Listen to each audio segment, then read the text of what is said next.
All right, students, it is Friday, September 11th. You will know that interdependence occurs among living systems and the environment, and that human activities can affect these systems. Students will understand how organisms may be affected by certain environmental changes and identify long and short-term changes. Students will be able to demonstrate comprehension of increasingly complex English by participating in shared reading, retelling, or summarizing material, responding to questions, and taking notes commensurate with content area and grade level needs. So your test is here. We're going to go into the Friday folder really quickly. You have a warm-up here. Be sure to complete your warm-up. Remember, you must make a submission before you can move on to the next part. Notice right here, I have a quick review before your test. Be sure to go there. You would want to before you start on your test. It's just going to give you a little extra help there, possibly extra credit as well. Okay? So make sure you do your part. And then, of course, you're going to take your test. You do have, I believe, 2 attempts. So make sure you take your time, do the best you can, and I promise you, you'll be fine. Okay? So we're going to go ahead and do a quick recap of the week. So environmental changes. This week you were exploring how short and long-term environmental changes affect organisms and traits in subsequent populations. Clearly we have a lot of vocabulary in this content area, so it's a lot of going back and forth through different terminologies to make sure that you can pretty much put the pieces together. So a biome, okay, a specific geographic area notable for the species living there. A biome can be made up of many ecosystems. For example, an aquatic biome can contain ecosystems such as coral reefs and kelp forests. And if you remember this video right here, you had the sea otter going in, eating up those urchins, the sea urchins, which help the kelp to grow, right? Because if there was too many sea urchins, then what happened? The kelp population will decrease, okay? Biodiversity. Remember that word bio, or should I say the prefix bio means life, okay? Biodiversity comes from the phrase biological diversity, referring to the variety of life on Earth at all its levels, from genes to ecosystems that sustains life. Okay, and this picture is a very great example of biodiversity because you have different varieties of life in one ecosystem or biome. Biodiversity is very important to the well-being of our planet and the well-being of us humans, right? So, biodiversity is the beauty that is the entire earth working together to help sustain life. It is very, very important. So, exploring these short and long-term environmental changes that affect organisms and traits in subsequent populations. I know earlier in the week I asked you all, what do you believe possibly happened? Look at this picture, then look at this picture. It was once upon a time full of trees and plants and organisms, and now you have this dry, droughted out land, right? So what do you think possibly could have happened? Okay. So let's go over some of those environmental changes, some before and after pictures. So here you have the glaciers in Alaska. Look at this picture here, 1882, opposed to this picture, 2005. Now these are the exact same locations, but notice the ice here and notice the lack here. Wow. So climate change really is a real thing. Global warming really is a real thing. Then you have coral reefs. Remember these coral reefs. So you have this picture here they're taken 12 years apart. One is 2002, this one is 2014. And if you notice, ocean acidification and temperature increases from climate change have been significantly contributing to bleaching of Great Barrier Reefs. So when you hear that term coral bleaching, this picture should come to mind. Notice the color is there, and then all of a sudden it's not there. So just like if you had a black shirt on or a red shirt and you drop bleach on it, what would happen? What would happen? The color would fade out, right? So the nutrients in this situation, the coral reef lost nutrients that it needed to sustain life. So there you have coral bleaching. It looks like a skeleton. Okay. And then look at this picture from 1980 and then 2012. You have the Arctic. It is melting. Okay, it is melting. Unfortunately, scientists believe that in 2040, the Arctic would have entirely ice-free summers, which we can't really imagine that right now, but at the rate it's going, it's definitely going to be melting. So primary and secondary succession, just a quick recap on that. Remember, primary succession starts in rocky areas, void of any organisms, right? There's no soil there at all, but eventually the rocky landscape will have soil, which will be able to sustain small plants such as lichens.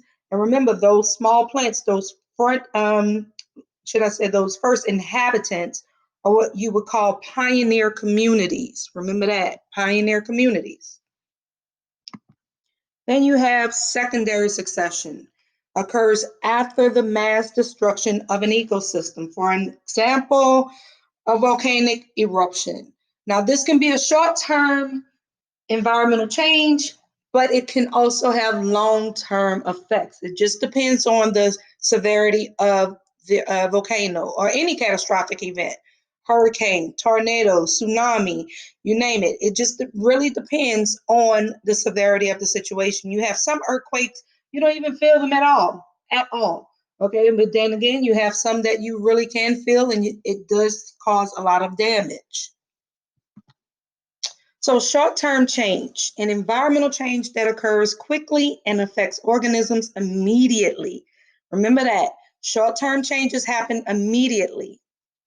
An example would be droughts, smog, flooding, volcanic eruptions based on the severity, blizzards, pollution, and forest fires. Long-term changes, these are environmental changes that occur slowly over time. Notice I stress slowly over time, okay? This can happen over decades or thousands of years. And if you want to think about the ice age or the extinction of dinosaurs, you're thinking about urbanization, deforestation. This is a human activity when all of the trees are being knocked down in the forest. If any of you ever been to the woodlands, you know that that area was once a lot of woods, a lot of trees, but now they have a lot of buildings, a lot of urbanization took place there, right? You have a mall, right? You have houses, you have all types of stores. A lot of urbanization was brought about, and it brought about this change. So, effects of long and short-term environmental changes on organisms. Notice short-term effects. These are going to be those quick changes. Current organisms die. It can be temporary relocation. It can just be temporary behavioral changes. But when you have a long-term effect, then you have those causes, the causes of the organism. You're going to have to adapt to a new environment. You're going to have permanent relocation. Look at a dodo bird in this picture right here. The species is very much extinct. I mean, no one has seen a dodo bird for a very long time. And you have a lot of different species that are becoming extinct. And with a lot of human activity and behaviors, you are, a lot of humans are putting them at risk for extinction. So it's very important to understand human activity and human behaviors. So how do organisms change? We talked about adaptations. Went over this picture already with you all. Remember, I told you about those different adaptations the camel needs to survive in its biome, which is the desert. right? You have a hump on the back of the camel to store food. You have stretchy nostrils that keep out the sand. You have those leathery lips or mouth that help the camel eat spiky plants. All of these are different traits and adaptations that the camel inherited in order to survive in its environment. And there's Charles Darwin, theory of natural selection. Just remember, this is the survival of the fittest. If an organism does not have those different traits or adaptations to survive in the desert or survive in the rainforest or survive in the tundra, they're not going to be able to adapt, and therefore they will not be able to reproduce and keep their legacy going. So Darwin's voyage, remember the Beagle, that's the name of the ship. This is when Darwin went all the way around and he went to the Galapagos Island. He saw those different similarities and he saw differences and similarities of those iguanas. Notice they look the same, but slightly different. One has large claws, one has smaller claws. One eats seaweeds, one eats leaves. And then, of course, Darwin's finches. Try to keep this note in mind. This is pretty much kind of what you will see on your STAR test. So you'll hear about Darwin's finches again. Variations in difference between individuals and organisms of the same species. Okay, those shells and those butterflies and those cows, notice they don't all look the same. They do not look the same. This is what you call variations. Back to your family, if you look at your brother, your sister, your cousin, you have a lot of people in your family that may look alike. However, it's different variations, okay, within the same species. Environmental changes.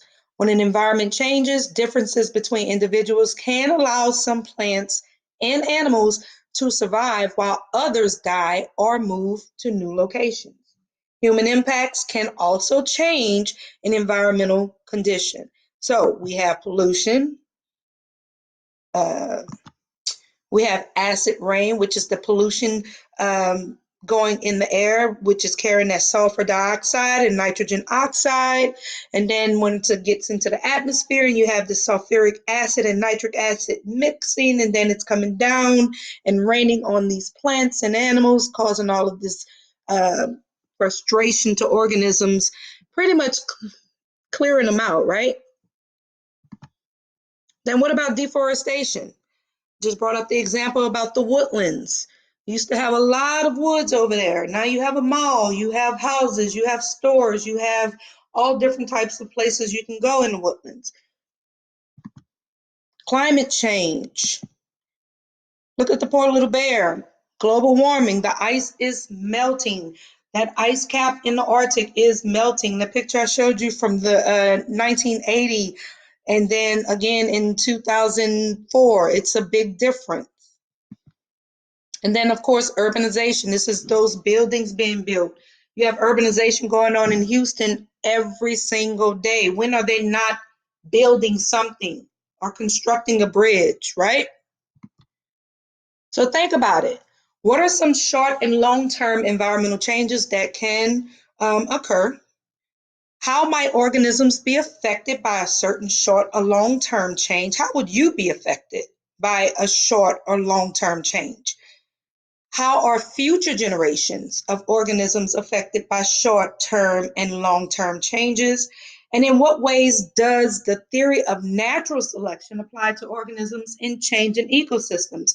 And when I say organisms and individuals, we're talking about humans as well.